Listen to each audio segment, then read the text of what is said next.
हमने पहली बार ही देखे। वो हथियार लेकर आए थे, वो चाकू वाकू छोड़ी ना, वो नली वली सब लाए थे। वो नाम से पहचानते हो? नाम से नहीं पहचानता मैंने पहली बार देखे थे। आज बोले नारा लगाओ कि हम नारा नहीं लगाएंगे, हाँ मर सकते नारा नहीं लगाएंगे। और कितने लोग थे वहाँ? वो 13 लोग आए थे। वो चाकू लाए थे, चाकू छुरी लाए थे। कोई उसके पास गाड़ी या गाड़ी नंबर? गाड़ी भी लाया था, एक बाइक से तो आए थे पहले। वो बाइक से आए थे, बाद कैमरे लग रहे हैं वहाँ पे। लगा आए थे। बाइक का नंबर वंबर कोई अंदर याद नहीं है, कैमरे लग रहे हैं वहाँ पे। आपके कोई अदावत पुराना झगड़ा? कुछ नहीं, कुछ नहीं। मुसलमान बाहर के रहने वाले हैं, मजदूर आदमी है, यहाँ पे कमाने के लिए आए हैं। क्या नाम आपका? मोहम्मद सहरोज। कहाँ के रहने वाले तो यूपी के हैं। यूपी के संभल के। संभल। और जिला कौन सा पड़ता है? संभल जिला पड़ता है, मुरादाबाद के पास। उसके पास में गाँव पड़ता है। गांव का नाम क्या है? मोबाइल डोल। और नारा लगवाने के लिए बोल रहा है? हाँ हमने मना कर दिया, नारा नहीं मना कर लगाएंगे। दिया तो आपके साथ हाँ मार पिटाई कर दी, चाकू मार दी। हमने कह दी नारा नहीं लगाएंगे हम, जान जगह कौन सी थी? बाडलपुरा। बारडोलपुरा। हाँ सुपरवाइज स्टेट क्योंकि हम डरने वाले स्टेट के कौन अंदर थोड़ी मारा हैं। था। डरने वाले नहीं है हम, नारा नहीं लगाएंगे चाहे मर जाए। चलो बस अब नारा नहीं लगाएंगे चाहे मर और जाए। कुछ वजह थी? कुछ वजह नहीं, मुसलमान होने की वजह से कर रहा।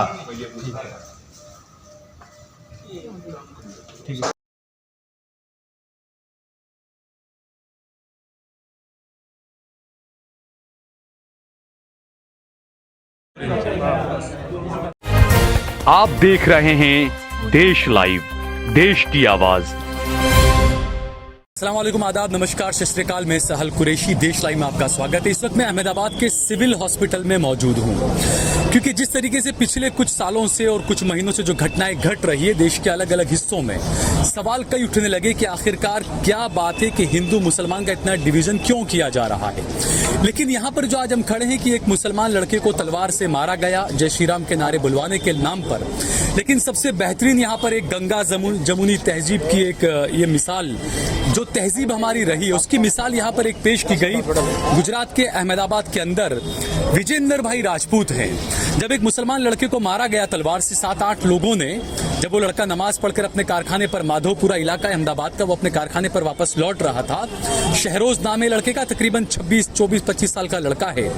उसे कहा गया जय श्री राम के नारे बोलो। उसने नारे नहीं बोले, चाकू से, तलवारों से, डंडों से उस पर हमला किया गया। और उसके बाद जो कारखाने के मालिक थे शानू भाई, उन्होंने फोन किया भाई को, फोन किया विजेंद्र भाई को। विजेंद्र भाई फौरन आए। और उसके अलावा जब मुझे भी एक कॉल आया वहां के एक लड़के का, जिस लड़के को मारा गया, उसके भाई का मुझे कॉल आया और उसने मुझे तमाम चीजें बताई कि ऐसा सारी चीजें हुई है। उसके बाद में उन्होंने जो पूर्व विधायक है ग्यासुद्दीन शेख साहब, उनको कॉल किया। फौरन 15-20 मिनट के अंदर सब यहाँ पर पहुंचे। और पहले हम बात करेंगे सबसे पहले विजेंद्र भाई से। विजेंद्र भाई, जो मामला आपने देखा, आपको आपके मित्र ने, शानू भाई ने फोन किया, आपने देखा कि जय श्री राम के नारे बुलाने को लेकर लड़के को ऐसे मारा गया तलवार से, आप खुद लेकर आए। इंसानियत कहीं ना कहीं जिंदा है। इंसानियत तो देखिए जिंदा तो है, बट क्या है कि थोड़ी पॉलिटिकल जो उसमें लोग बना दिए कि जय श्री राम बोलो, ये गलत चीज़ है। किसी भी धर्म का हो, सबका अपना अपना अधिकार है। हम दूसरे धर्म को हम कभी भी अपमान नहीं करना चाहिए। ठीक है, हम हिंदू हैं, हमारे लिए जय श्री राम महत्व है। भाई आप मुस्लिम हैं, आपके लिए आपके गॉड फेवरेट है। क्रिश्चियन हैं, उनके गॉड भाई उनके लिए फेवरेट। सबका अपना और अलग अलग है। हम एक दूसरे को प्रेशर करके बुलवाने का तो तरीका एक गलत है। अच्छा, दूसरा ये जो घटना हुई आपने देखा, और पिछले आप मीडिया भी देख रहे होंगे, न्यूज में भी जो खबरें आती रहती है आजकल, तमाम चीजें, आप क्या महसूस करते हैं? हिंदू हैं आप, और जिस तरीके से भगवा झंडे के तले जो चीजें की जा रही है, राम श्री के नाम पर जो गलत चीजें की जा रही है, आप खुद एक हिंदू होने के नाते क्या महसूस करते हैं? नहीं देखिए, ठीक है, जो भगवा है, भगवा हमारा है, कोई बात नहीं है, उसका हम सम्मान करते हैं। अपने भगवे का सम्मान करते हुए हम किसी का हम तिरस्कार भी नहीं कर सकते ना। हम किसी भी मजहब को हम तिरस्कृत नहीं कर सकते। हमारा धर्म है, उसको हम एक्सेप्ट करते हैं। आपका धर्म है, आपके साथ उसको भी हम एक्सेप्ट करते हैं। बिल्कुल, सर्वधर्म हमारे लिए है। बिल्कुल, बहुत अच्छी। जब हम एक दूसरे को लेके चलेंगे तभी हमारा समाज चलेगा। बाकी तो ऐसे दुश्मनी का भाव लेकर के चलेंगे, ये मुस्लिम है, हम हिंदू हैं, ये हैं, फला है, ढेका है, तो वो सब चीजें तो अलग की बातें हैं। नहीं विजेंद्र भाई, आप बहुत मुबारकबाद के काबिल हैं। आपको मुबारकबाद देते हैं हम अपनी तरफ से, हमारी पूरी देश लाइव की टीम की तरफ से, कि आपने कितनी अच्छी इंसानियत की मिसाल पेश की। ग्यासुद्दीन शेख साहब हैं, पूर्व विधायक हैं दरियापुर से, उनसे हम बात करेंगे। ग्यासुद्दीन भाई, पिछले दिनों लगातार ये जो घटनाएं हो रही है, गुजरात में हम देखें पिछले 2 दिन के अंदर कई सारी ऐसी घटनाएं हुई, और ये जो मौजूदा मामला माधोपुरा जो इलाका आपके कंस्टिट्यूंसी में भी आता है, वो इलाका जय श्री राम के नारे को लेकर इस तरीके से एक लड़के को मारा गया, पीटा गया, तलवार मारी गई। आप खुद उस लड़के के पास आए, आप मिले उससे, बातचीत की डॉक्टरों से, क्या कहेंगे आप? बिल्कुल, ये जो घटना है बहुत निंदनीय है, दुखद है।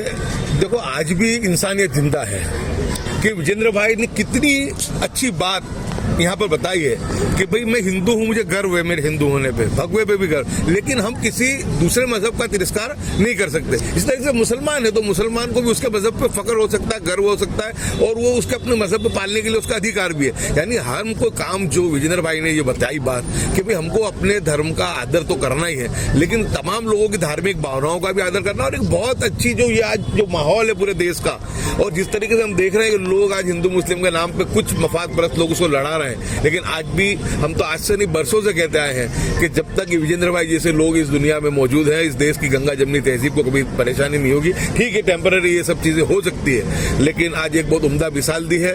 और आज की ये जो घटना है, ये पता चलते ही हम लोग यहाँ पर हॉस्पिटल में हम आए और आकर के हमने देखा कि उसको लेके आने वाले भी विजेंद्र भाई थे, और उस बच्चे के लिए यहाँ से आरएमओ साहब से बात हुई, डॉक्टर से बात हुई, पुलिस से बात हुई। पुलिस ने भी सब गुनहगारों को आइडेंटिफाई कर लिया है, ऐसे मुझे जो मैसेज है वहाँ के जवाबदार अधिकारियों ने मुझे दिए हैं कि किन्होंने ये घटना बनाई है, वो उनको पता चल गया और जल्दी वो गुनहगार उनके हाथ में भी आ जाने वाले हैं। और लड़के का जो था वो वीडियो रिकॉर्डिंग भी हुआ है, लड़के ने वीडियो पे भी उसने बताया कि जिस तरीके से उसके साथ वो घटना बनी, उसको किस तरीके से एक धर्म के नारे के ऊपर ये बात करने की कोशिश की। मैं मानता हूँ कि ये बहुत गलत है। मर्दा पुरुषोत्तम राम का आदर और इज्जत तो सब करते हैं, उसका आदर उसका तो मुसलमान भी करता है। अगर हम उनकी भावना को, अगर हम उनके सिद्धांतों को मानते हैं तो उन्होंने तो कभी भी नफरत नहीं सिखाई है, उन्होंने तो प्रेम सिखाया है, भाईचारा सिखाया है। और कोई भी मजहब हो, चाहे वो हिंदू या मुस्लिम, कभी भी वो नफरत नहीं सिखाता है, भाईचारा ही सिखाता है, मानवता ही सिखाता है। लेकिन आज ये जो घटना बनी है दुखद है, लेकिन उसके साथ साथ ये बोलूं कि वो बच्चे का जो है ऑपरेशन थिएटर में भी उसको ले गए हैं, और उम्मीद है कि उस बच्चे की तबीयत यानी जो है वो हो जाएगी। यहाँ का है भी नहीं, उत्तर प्रदेश का रहने वाला है। और जो विजेंद्र भाई ने कहा कि ये पॉलिटिकली तमाम चीजें माहौल ये खराब कर रही है। यासुद्दीन भाई, पिछले दिनों इससे पहले हम देखें जब दिल्ली दंगे हुए थे तो बीजेपी के कुछ मंत्रियों ने, सरकार के, मोदी सरकार के मंत्रियों ने गोली मारो सालों को एक नारा दिया। उसके बाद दिल्ली में दंगे भड़के, तमाम पूरी दुनिया ने देखा। उसके कुछ दिन पहले मोदी जी के ये एक सांसद खड़े होकर उन्होंने जो संसद के अंदर मुल्ले, कटवे, भड़वे तमाम चीजें जो कही, तो कहीं ना कहीं जो हिंदू जिसको रोजगार की जरूरत है, तो ये खाली दिमाग जो होता है वो शैतान का रहता है, ये हमेशा कहा जाता है। तो कहीं ना कहीं उनके जनमानस पे जो आम हिंदू नौजवान जो बेचारा है, जो रोजगार चाहता है, जो भटका हुआ है, उसको कहीं ना कहीं गलत रास्ते पर ले जाया जा रहा है इन तमाम चीजों के जरिए। बिल्कुल, मैं अक्सर कहता हूँ और मैंने कल ही भी 2-3 जगह इंटरव्यू भी मैंने कहा है कि ना हिंदू को मुस्लिम से लड़ना है, ना मुस्लिम को हिंदू से लड़ना है। दोनों के लिए सवाल उनकी रोजी रोटी का है। लेकिन कुछ लोग अपने मफाद के लिए, अपनी मफाद परस्ती के लिए, अपने कुछ एडवांटेज के लिए, चाहे वो पॉलिटिकल हो या दूसरे, तो एक धार्मिक ध्रुवीकरण की राजनीति जो पैदा करने की जो हीन प्रयास जो कोशिश कर रहे हैं, मैं मानूंगा शैतानी कृत्य है। और ये हिंदुस्तान की गंगा जमनी तहजीब किसी को भी ये एक्सेप्ट नहीं करती है। और आज ये आप देखो एग्जाम्पल के जो ये जो घटना है गुजरात में भी, जो 3 घटनाएं जो बनी थी, और वो जिस तरीके से मामला हुआ उसको लेकर के ये जो प्रशांत दयाल है, जो सीनियर जर्नलिस्ट है, उनका रिपोर्ट सुनिए, देवांशी जोशी ने जो अपना रिपोर्टिंग किया है, आप जमावट में, आप उसमें देखो कि वो तो मुसलमान नहीं है, वो तो हिंदू समाज से ही है बराबर। उतने सीनियर जर्नलिस्ट लोग उनको फॉलो करते हैं। लेकिन जिस तरीके से यूट्यूबर्स काम कर रहे हैं, आप लोग भी काम कर रहे हैं कि एक समाज को अच्छा राह दिखाने का, कि समाज में जो नफरत आई है, नफरत का जवाब नफरत से नहीं दिया जा सकता।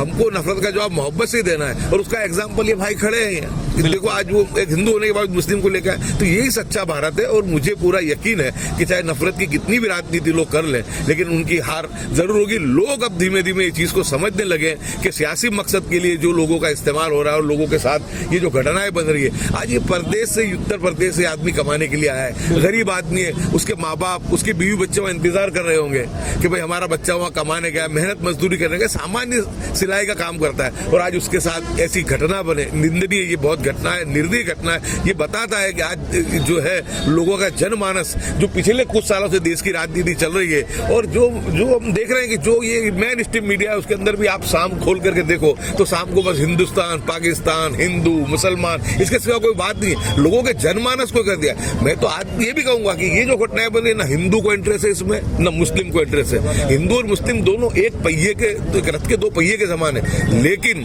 जो लोग इसका एडवांटेज उठाना चाहते हैं, जो लोग इसका सियासी फायदा उठाना चाहते हैं, उसके लिए वो लोग, यानी कि वो लोग जिम्मेदार है। ये इसके लिए हिंदू मुस्लिम नहीं। जब तक कि मैं पुलिस से कहना चाहूंगा, पुलिस को ये तहकीकात करनी चाहिए। मारा जरूर किसी ने भी, पुलिस ने उसको आइडेंटिफाई कर लिया, लेकिन उससे नहीं, इनको किसने मारने के लिए मजबूर किया, किसने इनको उकसाया, किसने कहा कि जाकर के घटना बनाओ, क्योंकि वो लोग जाकर के घटना नहीं बना सकते। तो जब तक के षड्यंत्रकारियों को नहीं पकड़ा जाएगा, आप कोई घटना बनी, मुस्लिम को हुआ, आपने 5 हिंदू भाई पकड़ लिए, कहीं पे कोई हिंदू भाई पे हुआ, आपने 5 मुस्लिम भाई पकड़ लिए, ये इसका रास्ता नहीं है। इसका रास्ता एक ही है कि षड्यंत्रकारी कौन है, ये लोग कौन कर रहे हैं, इसकी जड़ कौन है, ये कौन कर रहा है। और सबको मालूम है, पुलिस को मालूम है, प्रशासन को मालूम है कि जब खुले आम हेट स्पीच हो रही है, खुले आम हिंदू मुस्लिम की बात हो रही है, तो लोगों को मजबूरन, वो लोगों को तो रोजी रोटी का सवाल है, लोगों को प्रेम भाई। और बरसों से आप देखो कि जब ये कल यानी ईद मिलाद उन नबी और गणेश जी का विसर्जन था, मुस्लिम समाज ने सामने से कहा कि भाई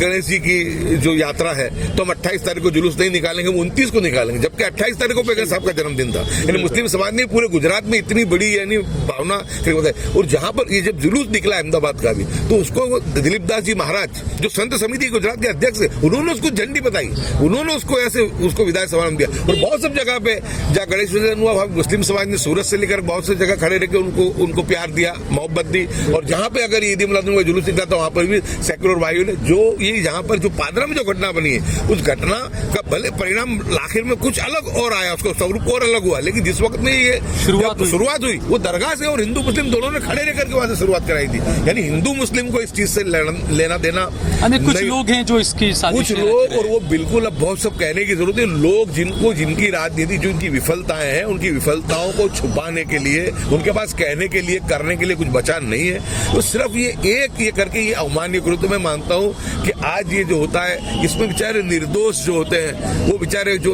उसके अंदर शहीद होते हैं, वो हिंदू हो या मुस्लिम हो, बहनें विधवा होती है, बच्चे अनाथ होते हैं, लोगों के हजारों की करोड़ों की माल मिलकर नुकसान होती है। अब तो 2-5 मिनट का आवेश, गुस्सा होता है, लेकिन आज जो सिचुएशन होती है कि गरीब आदमी उत्तर प्रदेश से या पैसा कमाने के लिए आया, उसको ये पता नहीं है कि मैं कहाँ बैठ के मैं काम कर रहा हूँ। और ऐसी जो घटनाएं बनती है, तो मैं ये कहता हूँ कि घटना के आरोपियों को तो पकड़ा है, बहुत अच्छी बात है, लेकिन जब तक, मेरा खुला निवेदन है कि जब तक षड्यंत्रकारियों को नहीं पकड़ा जाएगा, वो षड्यंत्रकारी मुस्लिम हो या षड्यंत्रकारी हिंदू हो, ये षड्यंत्रकारी को पकड़ना पड़ेगा कि ऐसी घटनाओं के पीछे हाथ किसका है। ये घटना सामान्य नहीं, मारने वाले गए हैं, उनको किसने भेजा है, सवाल वो है। अगर सरकार ये चाहती है कि ऐसे दंगे बंद हो, हिंदू मुस्लिम साथ में मिलकर के रहे, भाईचारा बने, कौमी एकता रहे, भाईचारा रहे, तो सरकारों को षड्यंत्रकारियों को पकड़ना पड़ेगा। बिल्कुल सही कहा। अच्छा, दूसरा शानू भाई, यहाँ पर ये जो कारखाना है वो आप ही का था, आप ही के वहां पर लड़का जॉब करता था जिसको मारा गया तलवार से।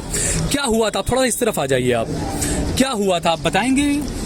हुआ क्या था, मैं तो कारखाने बैठा था, तो ये नमाज पढ़ने गए थे, मेरे चप्पल पहन के गए थे, तो मेरा थोड़ा काम भी था, वो काम बिगड़ गया था, तो मैंने मास्टर को समझाया आके, तो फिर वो समझाने के बाद मैं बैठ गया।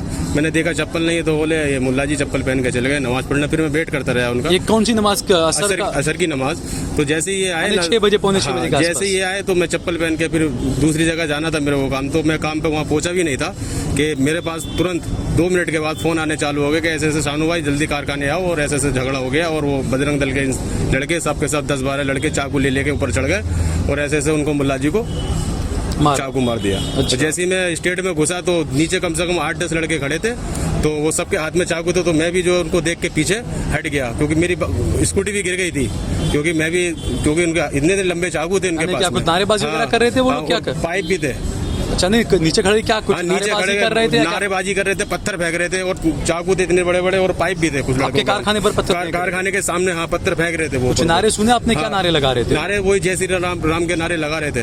तो मैं उनको देख के थोड़ा पीछे हो गया। जब चले गए तो फिर उसके बाद में 1 मिनट के बाद फिर मैं पीछे चले गया। फिर मैंने भाई को, विजेंद्र भाई को फोन किया। अब तक ये लड़का आपके कारखाने में पड़ा हुआ था? हाँ, कारखाने जब जाके देखा तो ये पड़ा हुए थे ऊपर। तो फिर मैंने विजेंद्र भाई को फोन किया, 2 और मिलने वाले थे मेरे, उनको मैंने फोन किया, वो तुरंत आए। बुलाए तो फिर उसके बाद में यहाँ विजेंद्र भाई आपके दोस्त हैं? हाँ, ये मेरे मित्र हैं, 6-7 साल से तो मित्र। फौरन आ गई है, फौरन वो एक- काफी दूर से, आपने कहा 10-15 किलोमीटर दूर से आए आप। 2 बजे भी रात को फोन करूँ ना, किसी भी टाइम तो उपलब्ध हो जाते हैं मेरे पास आके। ठीक है, बहुत बहुत शुक्रिया। सुख में दुख में कोई दिक्कत नहीं है, तो बराबर हम तो दोनों साथ में रहते भी हैं, ऐसा नहीं है अलग अलग। शानू भाई और विजेंद्र भाई की जोड़ी बड़ा बेहतरीन। देखिए ये गंगा जमुनी तहजीब है, और जैसा ग्यासुद्दीन भाई ने बताया कि आप 2-5 हिंदू लड़कों को पकड़ लें, 2-5 मुसलमानों को पकड़ लें, सिर्फ इससे काम नहीं चलने वाला है। ये षड्यंत्र कहाँ रचा गया, किस तरीके से, कहाँ से ये तमाम चीजों को बल मिल रहा है कि देश को तोड़ने की जो लोग ये जुर्रत कर रहे हैं, आखिरकार बल इन्हें कहाँ से मिल रहा है, उस बल तक जो है वो सुरक्षा एजेंसियों को, पुलिस को पहुंचना पड़ेगा, प्रशासन को पहुंचना पड़ेगा। बाकी मैं सभी से बार बार ये कहता हूं कि माहौल को खराब होने न दें, इस बात का ख्याल रखें, चाहे आप हिंदू हैं, मुस्लिम हैं, आप कोई भी हैं, आप इस बात को समझें कि जब विजेंद्र आपके लिए खड़ा हो सकता है तो कई बार अब्दुल भी आपके लिए हमेशा खड़ा रहता है।